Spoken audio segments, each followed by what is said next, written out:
pratique du tennis de table, les handicapés sont répartis dans 10 classes en fonction de leur handicap, de 1 à 5 pour les joueurs en fauteuil et de 6 à 10 pour les joueurs debout.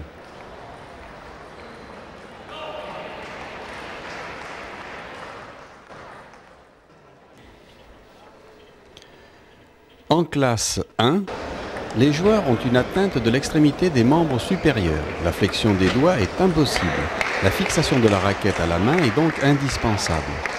Le triceps brachial est non fonctionnel. Le sujet ne peut donc étendre le bras de façon active.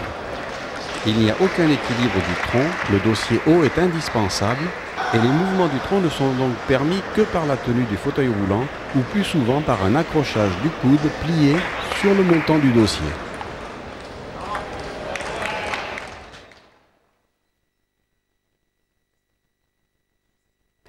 En classe 2, les joueurs présentent ici encore une déficience nette au niveau des mains, ce qui nécessite également une fixation de la raquette à la main. Mais ici, le triceps brachial est fonctionnel. L'extension active du coude est donc possible à la fois pour le geste technique ou pour un appui éventuel, car l'équilibre du tronc reste mauvais et l'accrochage au fauteuil toujours important.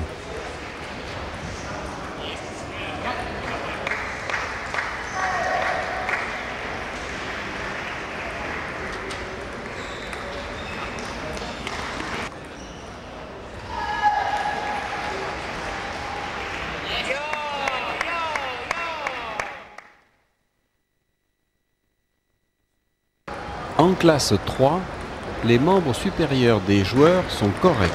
On note une mobilité de la partie supérieure du tronc qui est effectuée essentiellement par les épaules.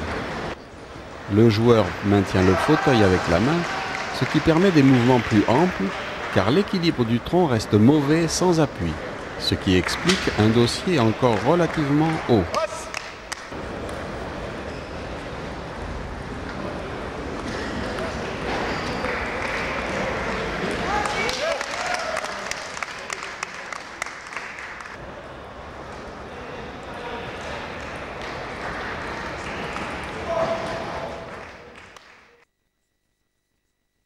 En classe 4, les joueurs présentent un meilleur équilibre du tronc, ce qui permet des mouvements actifs significatifs. On remarque d'ailleurs le dossier plus bas. Les déplacements de fauteuil sont possibles.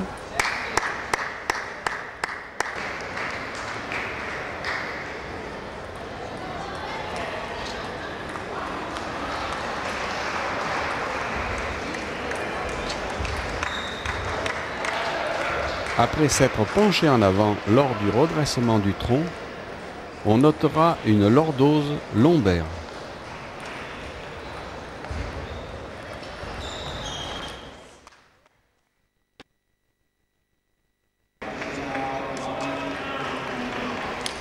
En classe 5, les joueurs ont un très bon équilibre du tronc. Le sujet peut donc se pencher en avant et se relever sans l'aide des bras, et sans présenter une lordose lombaire. Le maniement du fauteuil est ici optimal. Les mouvements de latéralité et de rotation sont possibles.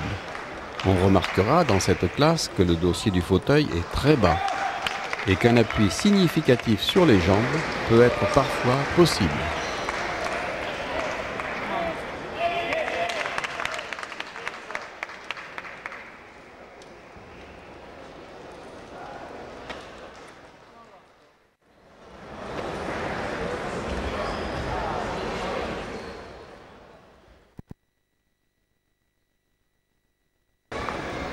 Les joueurs de cette classe présentent un handicap dans les deux membres inférieurs ainsi que dans le bras qui joue. L'équilibre des membres inférieurs est difficile.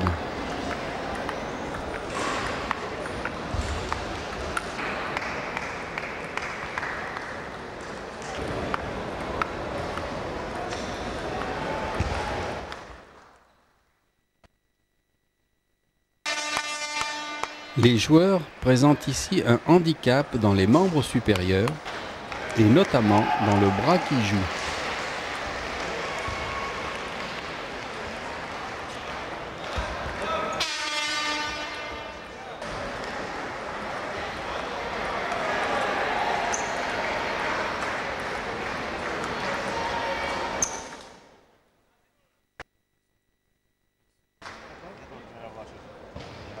Dans ce groupe, le handicap se situe de façon sévère dans un ou dans les deux membres inférieurs.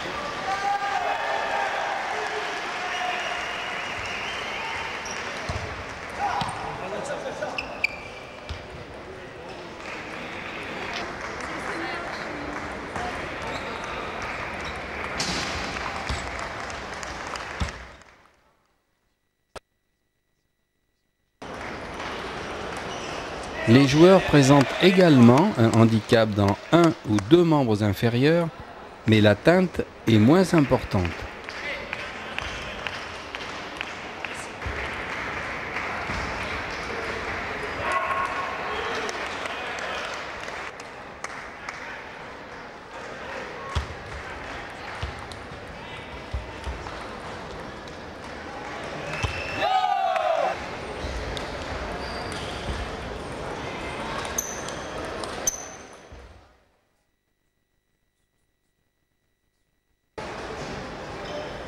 Enfin, les joueurs de cette classe ont un handicap dans le bras qui ne joue pas.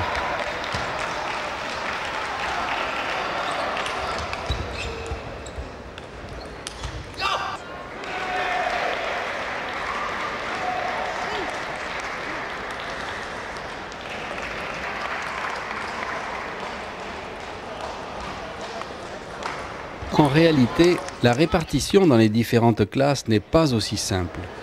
La séparation entre chaque classe est parfois difficile à cerner.